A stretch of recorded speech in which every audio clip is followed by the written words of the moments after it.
आज इंडिया के ऊपर 2.5 फ्रंट वार का खतरा मंडरा रहा है। एक तो चाइना और पाकिस्तान और दूसरा हमारे देश में बैठे खालिस्तानी अलगाववादी माओवादी जैसे लोग। खैर, पाकिस्तान और जो हमारे देश के बीच बैठे देश के गद्दार हैं उनसे तो हम निपट लेंगे। हमारे लिए बड़ा खतरा है चाइना का। जिस तरीके से इंडियन बॉर्डर्स के ऊपर टाइम टू टाइम कॉन्फ्लिक्ट्स पैदा करती रहती है, उससे एक बात क्लियर है कि आने वाले 4 से 5 सालों में हमारा चाइना के खिलाफ बड़ा युद्ध होगा ही होगा। भले ही आज हम दोनों देशों के बीच डिसंगेजमेंट हो गई हो, बातचीत शुरू हो गई हो, लेकिन चाइना ऐसा देश है जिसके ऊपर आप भरोसा नहीं कर सकते। चाइना ने पिछले कुछ सालों में जिस तरीके से अपनी नेवी को अपग्रेड किया है, यहाँ तक रिपोर्ट्स आ रही है कि चाइनीज नेवी जो है वो यूएसए को टक्कर देने के लिए रेडी हो गई है। जिस तरीके से वो अपनी फ्रिगेट्स, वॉरशिप्स बनाते जा रहे हैं, एयरक्राफ्ट कैरियर्स बनाते जा रहे हैं। हालांकि उनके 3-4 एयरक्राफ्ट कैरियर हैं, लेकिन सिर्फ एक एयरक्राफ्ट कैरियर पूरी नेवी नहीं होता। लेकिन उनकी सबमरीन्स, जंगी बेड़े, वो सब इंडिया के लिए बड़ा खतरा है। देखो, जब हमारा चाइना के खिलाफ कॉन्फ्लिक्ट हुआ था तो हमने मैन टू मैन मार्किंग करी थी। मैन टू मैन मार्किंग का मतलब जितने उनके तरफ टैंक थे उतने हमारे थे, जितने फौजी वहां तैनात थे उतने ही आर्मी पर्सनल हमारी तरफ से तैनात थे। लेकिन नेवी में आप क्या करोगे, क्योंकि इतने बड़े लेवल के ऊपर चाइनीज नेवी ने खुद को डेवलप कर लिया है। अगर हमने उसको कम्पीट करना है खासतौर पर आने वाले 4-5 सालों में, तो वो हमारे लिए पॉसिबल ही नहीं हो पाएगा। हमें बहुत बड़े लेवल के ऊपर ऑर्डर्स जनरेट करने होंगे। एक अच्छा खासा बजट इंडियन नेवी के लिए हमें निकालना होगा। हालांकि हम अपना 3rd एयरक्राफ्ट कैरियर बना रहे हैं, रशिया के साथ, फ्रांस के साथ सबमरीन की डील हो रही है। हम अपनी कह रहे हैं कि 15-20 डिस्ट्रॉयर्स भी और बनाने में लगे हुए हैं, लेकिन सबको अभी टाइम लगेगा। पर वो भारतवासी ही क्या जिसके पास जुगाड़ ना हो। हमारी डीआरडीओ ने एक ऐसा जुगाड़ लगा दिया है कि अब हम जो चाइना की क्वांटिटी है उसको क्वालिटी के साथ डिस्ट्रॉय करेंगे। आपने मीडिया रिपोर्ट में देखा होगा कि कैसे भारत ने अपनी हाइपरसोनिक क्रूज मिसाइल टेस्ट कर डाली।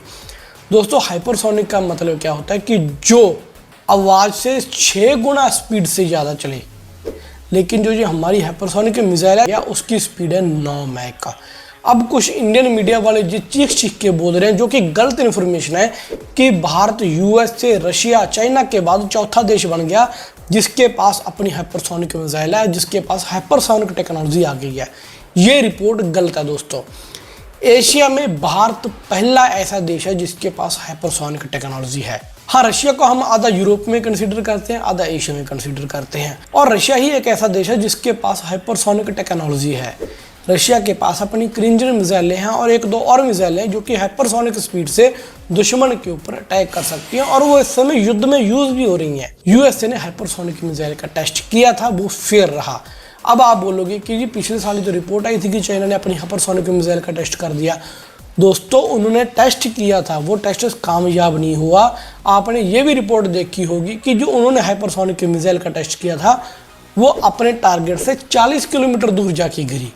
आप 40 फीट मान सकते हैं, 40 मीटर मान सकते हैं, 40 किलोमीटर।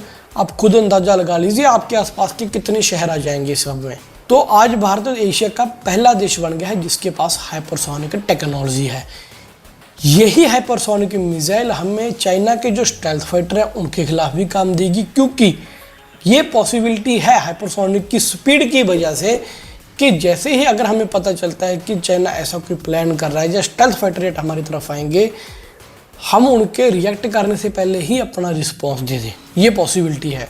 दूसरा क्या है, इसका बड़ा फायदा होगा हमें नेवी के लिए। इसलिए मैंने आपको चाइनीज नेवी का खतरा बताया था, क्योंकि जो युद्ध होगा ना नेवी का, वो साउथ चाइना सी में होगा।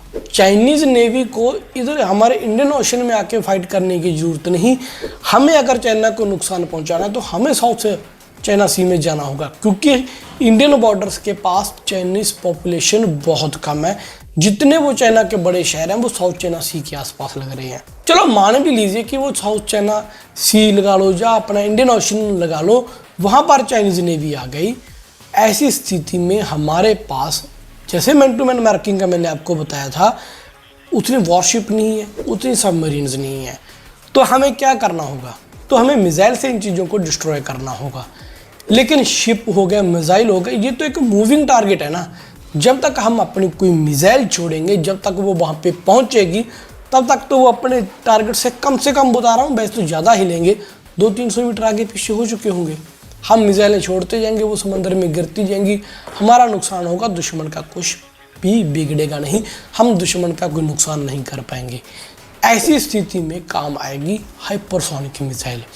जैसे ही टारगेट लॉक हुआ हम फायर करेंगे 9 मैक की स्पीड से। ये दोस्तों बहुत तेज स्पीड होती है, आवाज़ से 9 गुना ज़्यादा स्पीड। यकीन माने दुश्मन का शिप ज़्यादा इधर उधर हिल नहीं पाएगा। जैसे ही हम ये अपनी मिसाइल फायर करेंगे दुश्मन के शिप के ऊपर, एयरक्राफ्ट कैरियर के ऊपर जाकर ये हिट करेगी और उसे तबाह कर देगी। हमारे राजनाथ जी ने ऐसा बटन दबाया हाइपरसोनिक मिसाइल का और इसने ऐसा धमाका किया हमारी मिसाइल ने, जिसने चाइना, यूएसए, रशिया के कान खड़े कर दिए। इस मिसाइल की रेंज है 1500 किलोमीटर। 1500 किलोमीटर बहुत रेंज होती है। इस मिसाइल की एक और खासियत है कि ये मिसाइल जब आप लॉन्च करोगे तो ये ग्लाइड कर सकती है। ग्लाइड का मतलब मैं आपको सिंपल भाषा में बता दूं, मान लीजिए हमने मिसाइल दाग दी, उसके बाद दुश्मन देश का एयर डिफेंस सिस्टम भी तो होगा, वो उसे डिटेक्ट करेगा, उड़ा देगा या अलार्म अलर्ट कर देगा। लेकिन इस मिसाइल में ये खूबी है कि अगर आगे दुश्मन का डिफेंस सिस्टम है तो ये अपना रास्ता चेंज कर लेगी, उसको बाईपास करके अपने टारगेट तक पहुंचने में ये मिसाइल सक्षम है। और इस मिसाइल की खासियत ये भी होगी कि ये अपने साथ न्यूक्लियर वारहेड ले जाने में सक्षम है। हम अपनी ब्रह्मोस के ऊपर भी काम कर रहे हैं, मैं आपको बता दूं। उसका हाइपरसोनिक बनाने में, उसका हाइपरसोनिक वर्जन बनाने के लिए इंडिया और रशिया इस टेक्नोलॉजी के ऊपर काम कर रहे हैं। आपने न्यूज़ एक और सुनी होगी कि क्रिंजल मिसाइल जो है उसकी टेक्नोलॉजी ब्रह्मोस में लग रही है, वो हाइपरसोनिक बनाने के लिए ही है। खैर, आपका इस मिसाइल के बारे में क्या कहना है कमेंट करके कमेंट सेक्शन में जरूर बताइएगा। ये वीडियो कैसी लगी वो भी बता देना। आपको अगर कहीं से कोई न्यूज़ मिलती है जो कोई वेपन हमारी आर्मी बना रही है या कहीं भी कोई भी देश बना रहा है, या कोई डिफेंस जियोपॉलिटिक्स की न्यूज़ आपको लग रहा है कि मेरे से मिस आउट हो रही है, या जिस टॉपिक के ऊपर आप थोड़ी सी जानकारी चाहते हो, या कमेंट सेक्शन में बता देना। अगर मेरे पास उसकी कोई जानकारी हुई तो मैं डेफिनेटली उसके ऊपर वीडियो बनाऊंगा। आपका कोई क्वेश्चन है वो भी कमेंट सेक्शन में बता देना। मिलेंगे नई वीडियो में, तब तक के लिए मुझे दीजिए इजाजत और हाँ please don't forget to like share subscribe our channel. जय हिंद।